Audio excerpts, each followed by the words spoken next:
Hi, my name is Eduardo Ortiz, and you are listening to University of Chicago Public Policy Podcasts.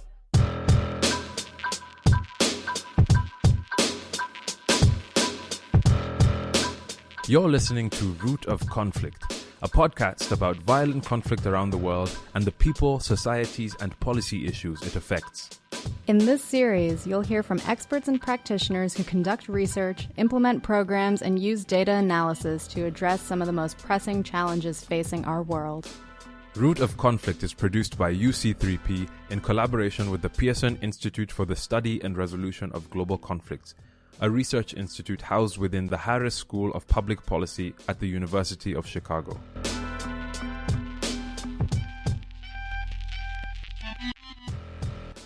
The relationship between illegal financial flows and state-level violence is present in conflicts around the world and is especially pronounced in Afghanistan. In particular, the country's thriving drug market based on the opium trade has proven to be a major economic factor that has been fueling the ongoing conflict.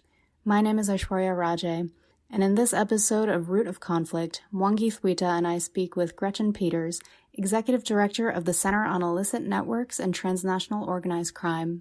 Drawing on her role at CINTOC as well as her decades-long career as a writer and journalist, Gretchen talks through why the political economy of the war in Afghanistan is so poorly understood, as well as the connections between criminal networks, weakened institutions, and breakdown into disorder. Gretchen, thank you so much for joining us today. My pleasure. Thank you for having me. So to start, can you tell us about the Center on Illicit Networks and Transnational Organized Crime and what your role as executive director of the organization looks like? Sure. I had worked for several years, as had my colleague and co-founder, Kathleen Miles. We had both worked as consultants to the Defense Department and to U.S. law enforcement. And what we realized was that a lot of efforts to fight organized crime and violence around the world were perhaps well-intentioned, but were having the opposite effect than wasn't what was intended. And we felt that it was important to establish a center that would be focused on fighting the systems that support crime and corruption, and that corruption had to be taken into account in any program to counter organized crime. My 20 years or so working as a journalist, before I became a consultant to the U.S. government, I worked as a journalist in many different parts of the world. And what I found was that what was often the dominant narrative of why people were fighting each other in conflicts that never ended, whether it was Sunnis fighting with Shias or Muslims fighting Christians or some other thing that was going on, was really just a smokescreen for powerful forces that were often funded by illicit activity that had in many cases, corrupted powerful institutions of the state, or had in some places that I've worked, replaced the state, certain aspects of it, either as insurgents or warlords or just major power brokers that sort of operated from the shadows. And these shadow economies prevented the violence and the conflict from going away because these shadow economies depended on the lawlessness for their business to go well. A good example of that would be the opium trade in Afghanistan. I'm convinced that one of the reasons that peace process after peace process collapses is because there are so many constituencies that benefit from the horrific continuation of violence there, that they don't want the war to end. There's almost always a spoiler that takes out the peace process just when it's starting to reach progress. More recently, Kathleen and I have done a lot of work in Africa, and what we're seeing there, it's distinct from Afghanistan, but we're seeing these often foreign criminalized forces coming in and really hollowing out institutions of states in multiple countries. It's been sort of most famously documented in South Africa with the state capture by a number of groups, but the The most famous was an Indian family that became very close to the former ruler.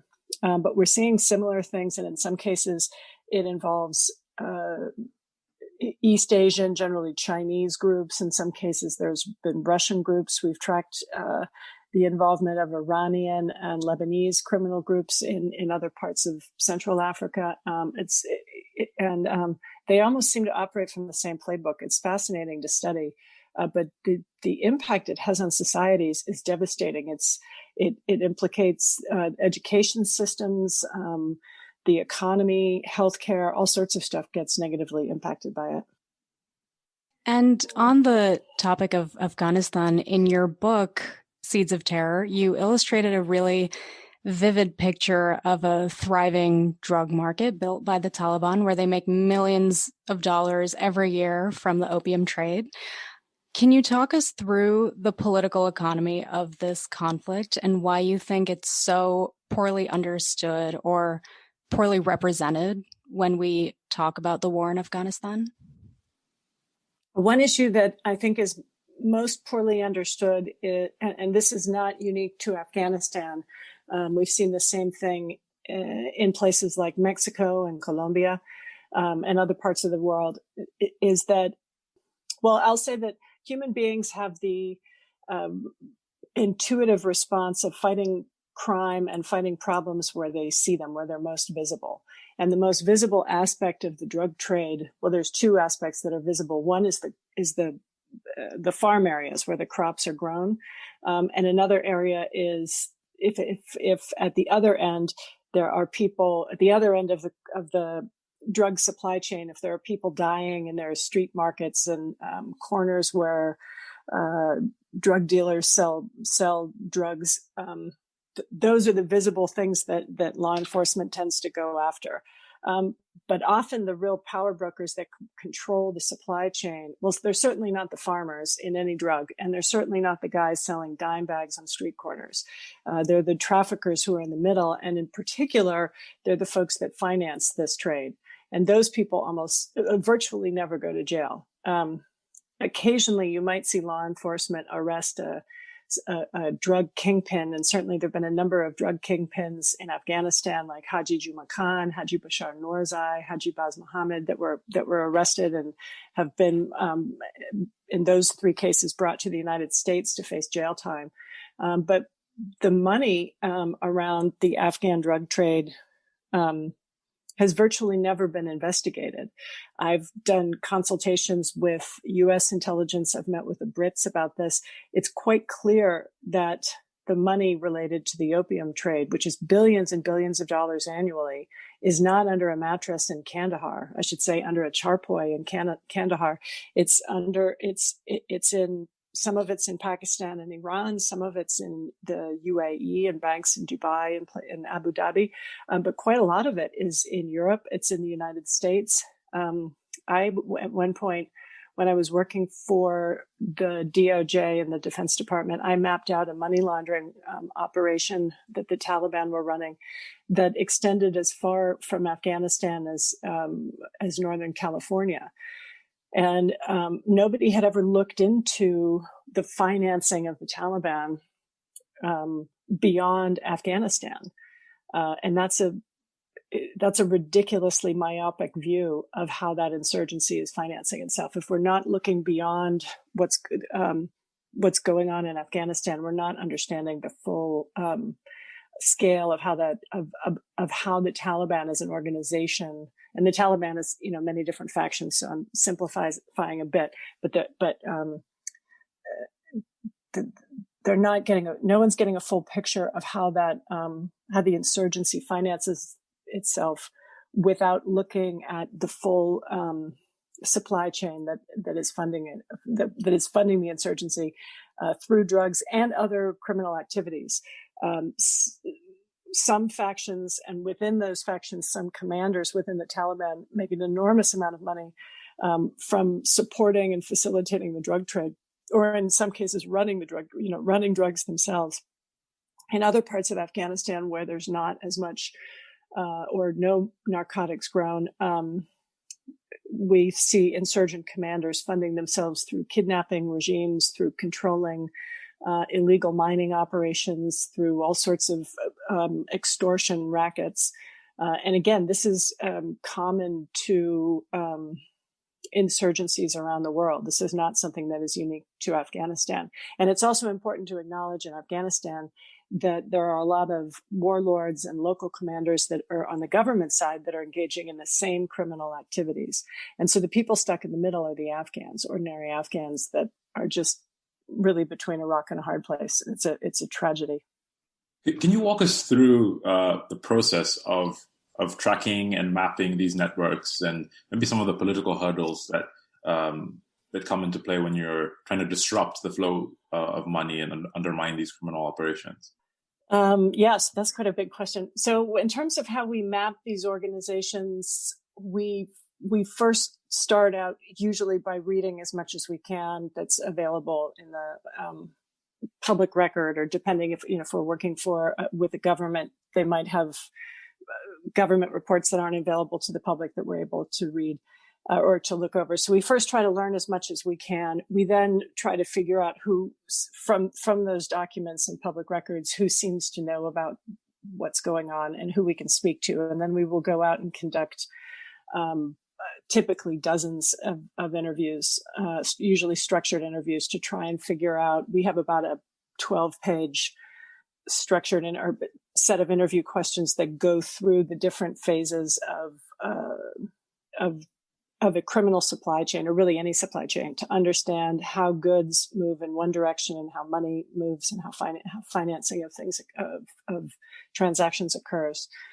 We will then, to what extent possible, search on, if we're looking at, it depends on the commodity. For example, we've done a lot of work trying to understand the illegal ivory trade between Africa and Asia. And so we've looked at drug seizures and mapped out down to who owns the trucks that delivered shipments that later turned out to have ivory in them, tracing back the license plates and then the ownership of who owns the home at where the truck was registered to see if we can start to piece together. And some of it will be dead ends, but sometimes, eventually, I should say, we're almost always able to put together a picture of who we believe the criminal network is. And then that also provides us with more leads of people we can speak to. So this can often, in and of itself, be a 6 to 9 month process. To map something like that out can take an enormous amount of time. And when I was writing Seeds of Terror, and I was trying to map